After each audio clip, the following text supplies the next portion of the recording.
Rusia vjoj bombardimet e saj intensive dhe brutale mbi Ukrainë, 22 të vrarë dhe mbi 130 të plagosur. Sulmet nuk goditën vetëm nëpërmjet dronëve, por edhe nëpërmjet raketave balistike e hipersonike, duke përdorur këtu edhe një raket të njohur me emrin Zirkon. Është ky një ndër shembujt e fundit që tregon se mungesa e kapaciteteve ushtarake të Shteteve të Bashkuara të Amerikës për t'u ofruar Ukrainës, po lë pasojat te Kievi për t'u vetëmbrojtur. E gjithë situata vjen padyshim edhe për shkak të investimit e angazhimit ushtarak të Washingtonit ndaj lindjes mesme dhe një betejë e cila po vjon me Iranin, qoftë se edhe në aspektin diplomatik. Të gjitha bombardimet e fundit kanë ngritur shqetësimin se revolucioni ushtarak që Kievi ka arritur të bëjë nuk do të mund të mjaftojë vetëm me dronët e tij, pasi tashmë duket se njësitë Patriot janë të pashmangshme dhe jetike për Ukrainën. Gjeneral, të ndalim së bashku kemi analizuar pikërisht në këtë studio faktin se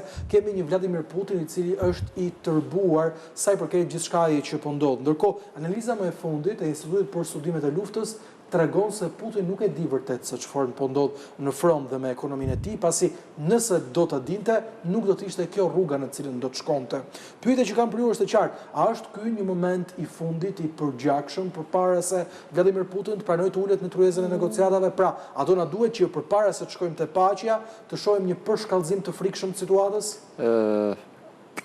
Kjo ndiqet nga të gjitha palët që janë të përfshira në konflikt, pra intensifikimi i veprimeve luftarake në maksimum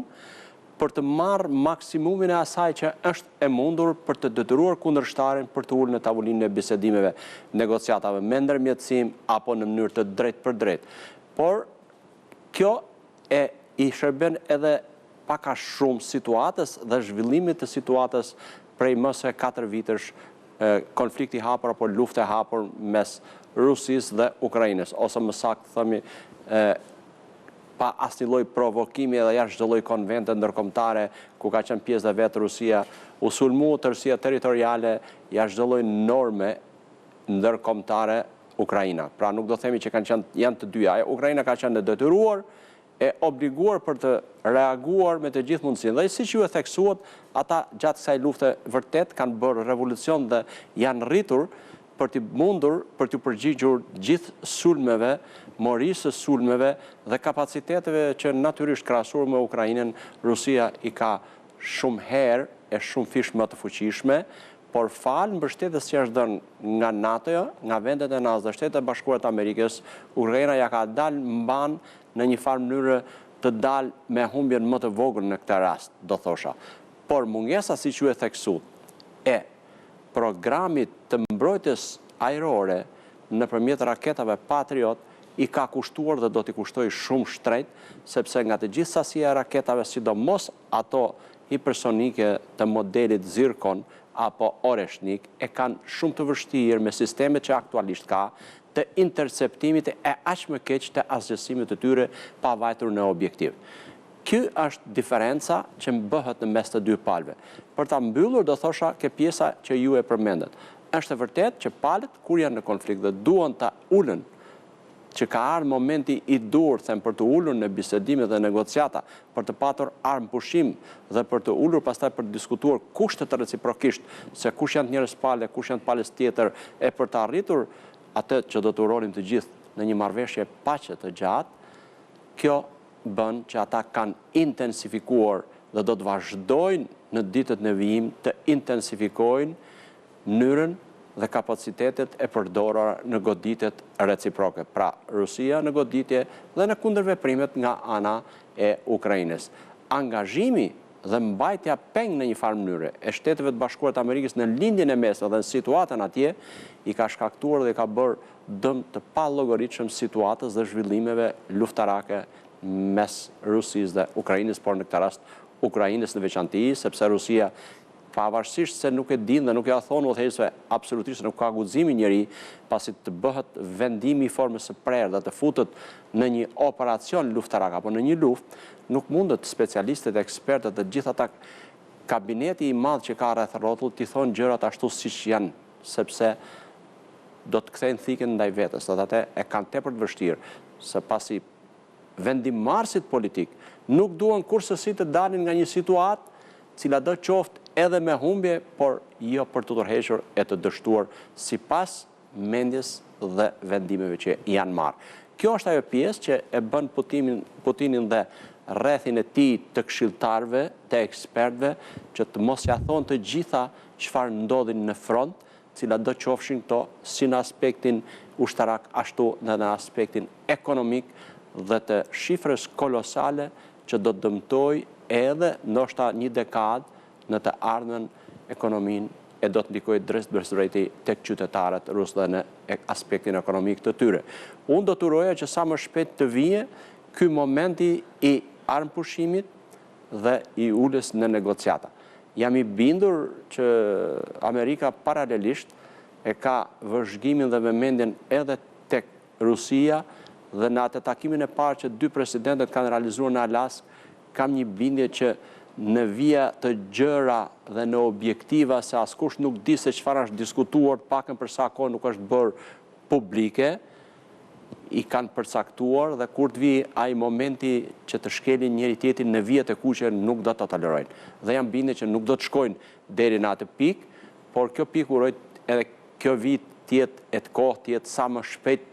tjetë e mundur të vije për qytetarët e pafajshëm, për gjithë shka që lufta le pas, një shkatrim kolosal dhe një dëm të pa llogaritshëm. Dëm të pa llogaritshëm, padyshim. Për të ndalur së bashku, zoti Basha, është diskutuar gjërësisht kostoja e lartë e baterive Patriot dhe gjithashtu edhe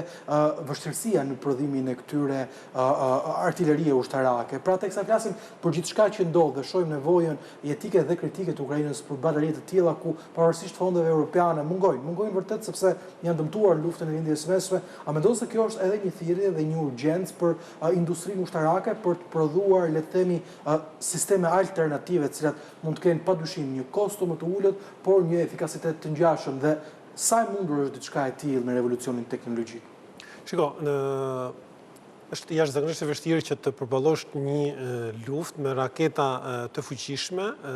hipersonike dhe balistike, dhe të kesh një sistem të mbrojtjes kundërajrore e cila do të krijojë një mbrojtje 100% të gjithë rreziqeve që vijnë nga këto armë. Edhe sistemet e mbrojtjes kundërajrore janë të parashikueshme dhe janë të ndërtuar në atë lloj forme që të mbrojnë vetëm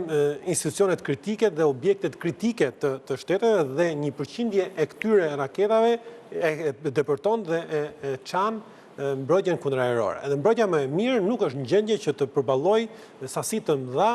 raketash të kombinuara me armë të tjera dhe kjo nuk, pra mund të themi me siguri dhe e provuar tashmë në Izrael, nuk mundet të bllokohet. Po çfarë duhet ndodhi? Duhet ndodhi diçka tjetër. Kemi parë që kur Ukraina është kundërapërgjigjur dhe ka arritur të sulmojë deri në Moskë, ka krijuar një farë frike dhe tensioni brenda Rusisë. Dhe vetmja mënyrë është paralelisht ngritjeve të strukturave të mbrojtjes kundërajrore dhe sistemeve të mbrojtjes Patriot dhe sistemeve të tjera të cilët kanë rezultuar të suksesshme, paralelisht duhet marrë masa ashtu siç sot Ukraina është bërë. Unë mund të them që të paktën atë që është parë dhe me zhvillimet që kam treguar në fushë betejë është bërë vendi i parë për sistemin e dronëve dhe sistemin e mbrojtjes anti-dron, mund të krijojë sisteme ose mund të zhvillojë sisteme të goditjes. Pra, mbrojtja më e mirë është sulmi. Nuk mundet Ukraina të harxojë gjithë energjinë e saj për ndërtimin e sistemeve të mbrojtjeve kundërajrore me qëllim që të pengojë të gjitha armët që vijnë nga Rusia, por duhet patjetër që paralelisht me ngritjen e sistemeve të ndërtojë sisteme që të sulmojë objekte në thellësi të Rusisë. Kjo do të japi avantazh dhe kjo do të detyrojë Rusinë të ulet në një tryezë e cila mund vi më vonë edhe një marrëveshje për armëpushim. Por, a ka mundësi Europa dhe a ka mundësi Ukraina të zhvillojë sisteme paralelisht edhe të sulmit edhe mbrojtjes? Unë besoj që është pak vonë, sepse kemi parë në këto 4 vite që ka patur vështirësi të mëdha, kanë qenë me 10 modele kanë qenë me 10 lloje të ndryshme armatimi të cilat përdoren në Europë dhe kur erdhi nevoja për t'i dërguar në Ukrainë, kishte vështirësi, armët nuk kombinonin me predhat, vendet kishin lloj llojshmëri të ndryshme, por ka ardhur nevoja që Europa të ketë ushtrinë e saj, të unifikuar. Pra nuk mund të shkojmë më me një ushtri të copëzuar. 30 sa vende që kanë kapacitete ushtarake në Europë të kenë gjithë secila modelin e saj dhe armën e saj. Duhet unifikuar, duhet marrë modeli më i mirë, duhet marrë sistemet më të mira dhe mendoj paralelisht pra të krijohet një industri e përbashkët, e cila duhet planifikohej dhe duhet prodhoj për të gjithë Europën, por paralelisht saj duhet ecur me hapa të shpejt drejt unifikimit të ushtrisë, modelet të ushtrisë dhe krijimin e një ushtrie të përbashkët, jo vetëm në mënyrë stërvitore, akademike dhe përgatitje, por në një ushtrie të mirëfillt ku të ketë nga shefi i shtabit përgjithshëm deri tek ushtari i fundit të jenë në një rresht dhe në një disiplinë, gjë e cila do t'i krijojë një mbrojtje të jashtëzakonshme. Pastaj edhe ajo që preku generali që tha vështirësitë që po duken në horizont, kush do ta marrë drejtimin, Franca, Gjermania apo Anglia, apo Italia, dhe Italia ka pretendimet e saj, besoj që me krijimin e një ushtrie të përbashkët dhe me një rotacion brenda hierarkisë ushtarake dhe ndoshta duke të parë ndonjë model ose duke e krijuar dhe vetë modelin se Europës nuk i mungon përvoja, nuk i mungon historia, me një leadership me rotacion dhe me një sistem hierarkik gradash të brendshme të ushtrisë europiane, mund zgjidhet shumë kollaj dhe nuk është nevoja që t'ja lësh peshën as Gjermanisë, as Italisë, as Francës, as Anglisë, por të krijohet një sistem i brendshëm i cili nga ana hierarkike ushtarake drejton nëpërmjet hierarkisë dhe nga ana politike me një tryeza, me një komunikim i përbashkët, e cila shkon me rotacion. Shumë mirë mund bëhet edhe mes këtyre vendeve që kanë kapacitetet më të mëdha. 4 vendet mund ta bëjnë me rotacion 6 mujor ose një vjeçar, ndërsa sistemi i brendshëm është sistem hierarkik, gradash dhe zhvillimit e karrierë brenda ushtrisë. Është vetëm një mënyrë për të përballuar rrezikun që vjen. I vetmi rrezik që vjen në Europë është Rusia. Atëherë përballimi e gjithë industria dhe gjithë kapacitetet dhe gjithë zhvillimi ushtarak duhet bëhen për t'ju përshtatur kërcënimit që vjen nga Rusia. Dhe e pam, për ta mbyllur, e pam jashtëzakonisht qartë se si forca speciale ukrainase nga viti 2014-2026 janë ndoshta kur bëhen analizat e mëvonshme, mund të themi që janë forcat më elit në botë. Kanë kryer operacione shumë të vështira, janë të afta për kryerjen e operacioneve, kanë arritur një numër shumë të madh, mbi 5000 numri i forcave speciale, të cilët kanë qenë dominant në luftë. Sistemi antidron u pa që nga një vend i cili nuk kishte dron, pothuajse fare, sot është bërë lider. Pra, ka treguar modele, kështu që dhe një sistem të mbrojtjes kundërajrore dhe një sistem të raketave hipersonike dhe balistike për gjithë Europën, do ta bënte Europën një vend të paprekshëm nga ana e Rusisë. Pjesa që diskutuam në fillim e armëve bërthamore është kartë sigurie. Nuk ka për të ardhur koha kur që armët bërthamore të përdoren në një luftë, thjesht këto armë janë një kartë sigurie që me një rregullim dhe me një vendosje në pozicione të duhura ofrojnë siguri dhe ofrojnë një Europë më të sigurt dhe më të fortë. Faik Basha, General Del Prenga, ishte kënaqësi t'ju kisha mbrëmjen e sotme në program. Kemi mbritur kështu në fund të War Report edhe për mbrëmjen e sotme. Unë ju kujtoj se për të herët më të fundit informoheni në çdo moment duke klikuar në abcnews.al dhe mund të na dëgjoni në radio ABC 105 FM. Faleminderit për vëmendjen tuaj. Bashkë natën e mirë.